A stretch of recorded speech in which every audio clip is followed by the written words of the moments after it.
Good morning, Graham KSL Driving School here. Today I'm going to talk to you about test nerves and what's expected you to do on your test. So I'm going to do this while I'm driving along, so I can discuss a few things about the test conditions. So first of all, I'm going to move off, obviously checking all my blind spot areas, indicating this as a pedestrians around, and releasing off. So let's talk about test nerves. Okay, I am absolutely useless when someone's watching me. Let's take when I conducted my Part 2 exam to be a driving instructor. So I'm usually a confident person, so I get to the test centre and suddenly the nerves hit me. What do I do? What if I do this? What if I come across this situation, everything like that. So I did fail my first one.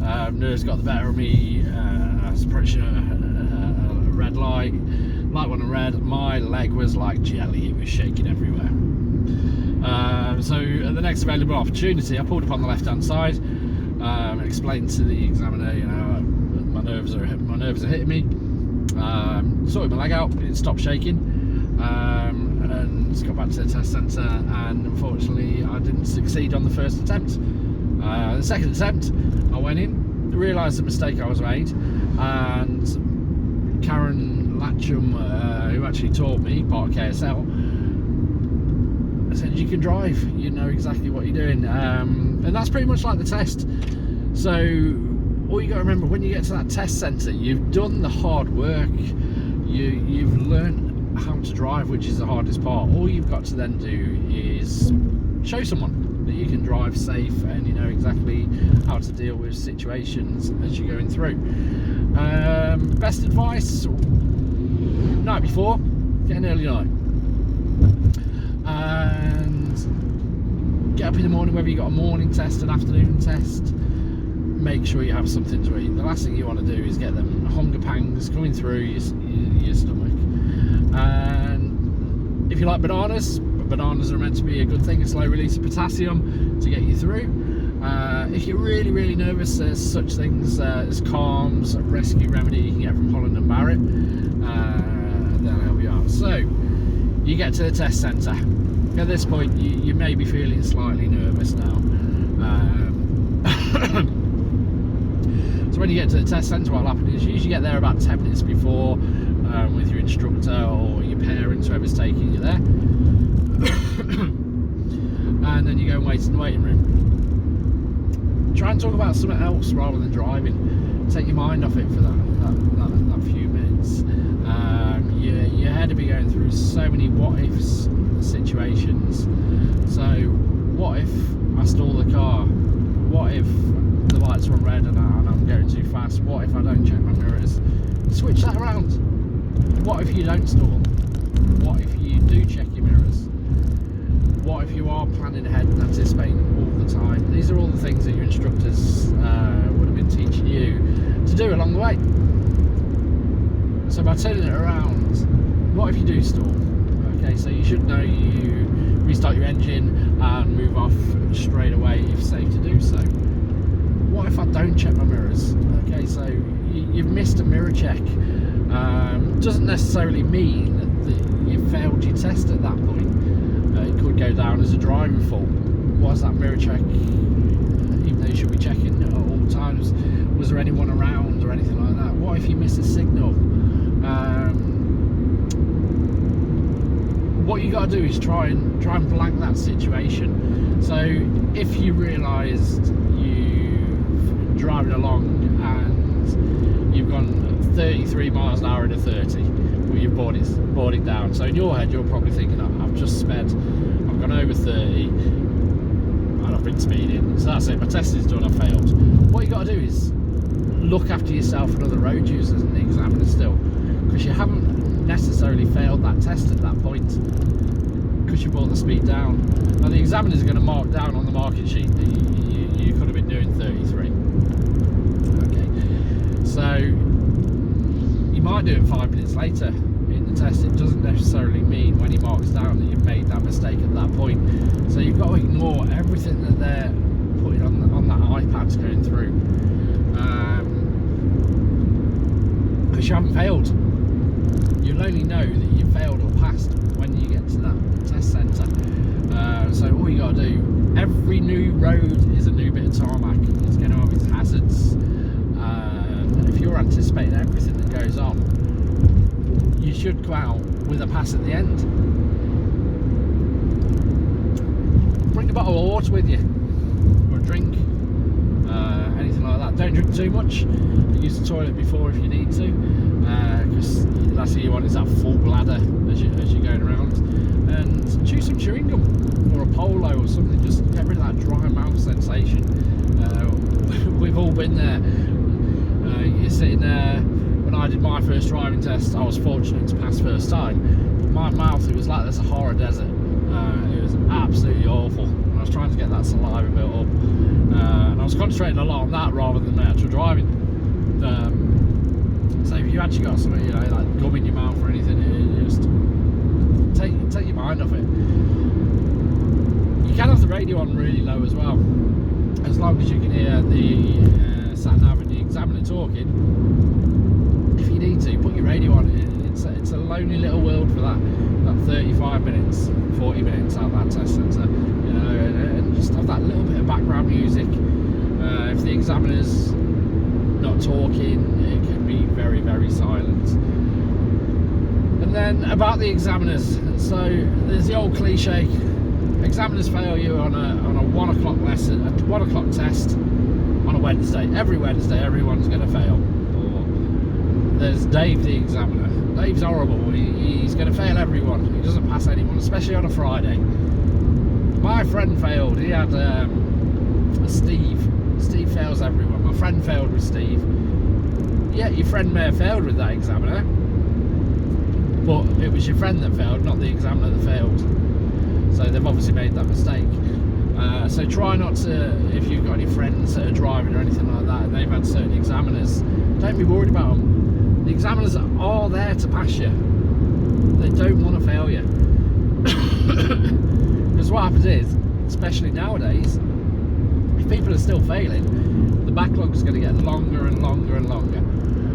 So it's their best interest to pass you, and they will pass you if you drive safe. Does everyone pass first time? No. So the stats are around about 48%. For the UK. All you've got to remember is, being that stat, be one of them 48%. A lot of my pupils ask about percentages, what's the pass rate in Telford, blah blah blah. It doesn't matter what the pass rate is in Telford, because if you're driving correctly, you're going to pass. So when it comes to the actual test itself, what's going to happen? Get to the test centre 10 minutes beforehand, and go sit in the waiting room. As I said, have a chat, or just keep quiet, depending on how you feel. The examiners are then going to come out of the car. Sorry, the examiner's going to come out of the waiting room and call your name. At which point they will have a look at your licence and get you to sign the iPad. Okay. And then you're going to do the number plate check. So everyone has something that they're worried about on test. Okay. My biggest fear when I did my driving test wasn't the driving; it was reading the actual number plate. I was like, if I can't read this number plate, that's it. I'm gonna fail straight away. And that was all that was going through my head at the time. Okay. So if you are worried about your number plate check, have a read of it before you get to the test centre, or read some number plates.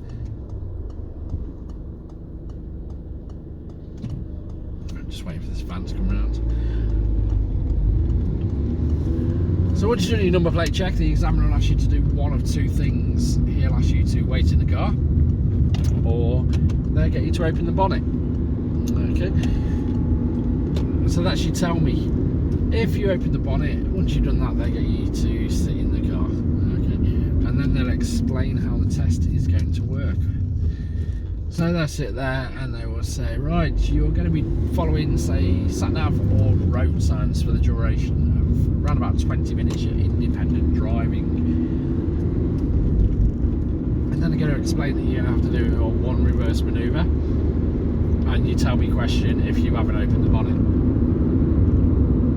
And they're going to ask you if you've got any questions. They may also say that you may be required to do an emergency stop. And then off you go. So once you're in your car, you'll start the car, take a deep breath. And so you've got your deep breath. Open your window if you need to. Get that ventilation, that fresh air coming in, or your air conditioning. Keep yourself nice and cool. Okay, and then you're going to drive off. So the first 2 or 3 minutes of driving is probably the most nervous part of your test, where you're going to feel a little bit under pressure. Okay.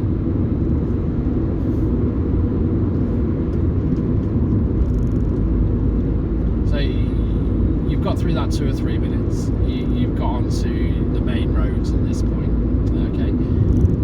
The examiner's only going to give you directions or ask you to do a manoeuvre. Okay. So they basically treat them like a human sat-nav. They're going to tell you where to go. With all your training and everything like that, you should have done sat-nav and independent driving yourself. And focus on what's going on, not what they're doing. If you start focusing on what they're doing, you know, they're hitting that iPad or anything like that, you're not focused on the road or your surroundings as you're going through. Then they're going to ask you to pull up on the left a minimum of 3 times, okay, where it's safe to do so. So every road you go in, just expect to be pulled up on the left hand side. What's on that road? Is there any junctions? How many cars are parked? And then they say pull up on the left. So you've chose that right space, you check your centre, your left mirror, and you slow your car down and you pull up. At this point the wording is move off when you're ready. Okay, the big wording is when you're ready.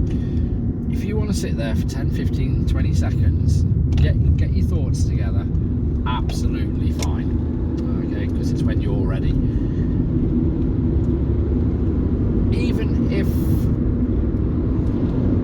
you're feeling a bit nervous while you're driving down main roads, or you get a dry mouth, or your legs start shaking, or anything like that, and you're not feeling 100% or confident, what's the best thing to do?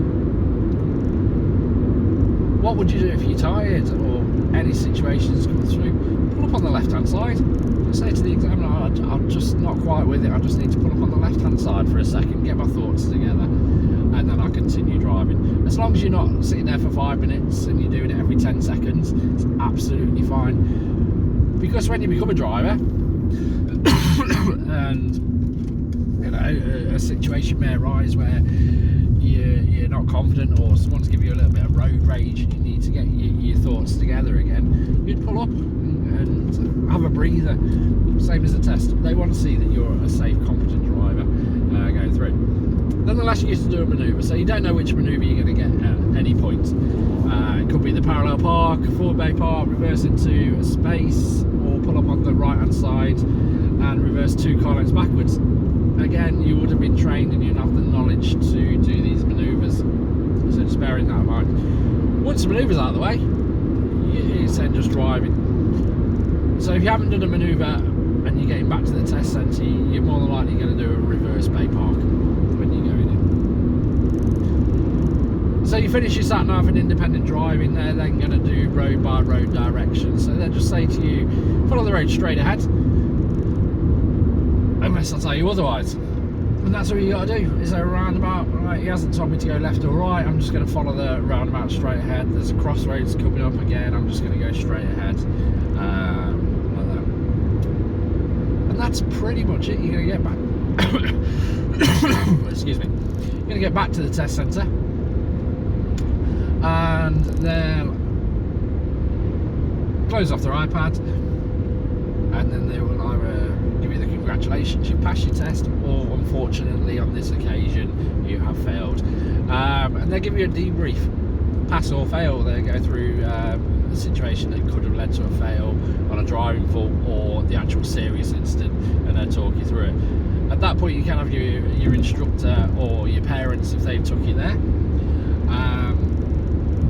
Good idea too, because then they're going to be aware of what the examiner has said to you, because you probably won't really be listening if you have failed on what they're saying, because you're going to be very annoyed, you know, upset with yourself, and not really paying too much attention. So sometimes having the instructor there, they can take that knowledge in, and then on your next lessons or anything like that, they're going to go through a recap where you went wrong. So let's look at the worst situation. You've not managed to pass your test, okay, and you're going to sit there, I'm never going to drive again, blah blah blah blah blah. Okay, go home and enjoy your day the best you can, and then come back and try again. Okay, it's not the end of the world if you fail your driving test. Nothing's failed, nothing's changed, anything like that. You get to retake it. If you have passed, brilliant. Your instructor then talk to you, you know, do you want to have any motorway lessons or anything like that, or best of luck in your driving career, and then just keep driving the way that you have done. I'm just getting some fuel. Just keep driving the way you have done. So yeah, that's pretty much how you're going to deal with your test nerds, hopefully. Okay, I'll be doing loads of mock tests. If anyone doesn't want a mock test, give me a ring or send a message. KSL Driving School. Any lessons or anything like that, give us a talk. So I'm going to be putting a lot of YouTube videos up with mock tests. I'm not the best at editing. I'm getting there slowly, so they will get better, but it gives you that knowledge as well on how the actual tests work. Until then, thank you, bye bye.